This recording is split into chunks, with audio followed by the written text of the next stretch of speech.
শুভ সকাল সকল ভক্তবৃন্দদের। হরে কৃষ্ণা।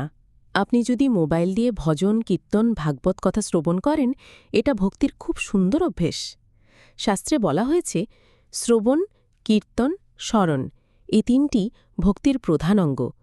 যেখান থেকেই হোক না কেন, মন্দিরে, কীর্তনে বা মোবাইল দিয়ে যদি ভক্তিভাবে শ্রবণ করা হয়, তা ভগবানের কৃপা আনে।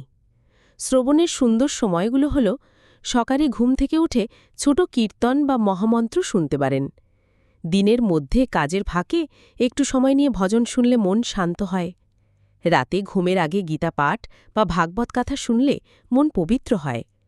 ভগবানের নাম শুনলেই আমাদের হৃদয় ধীরে ধীরে শুদ্ধ হয়।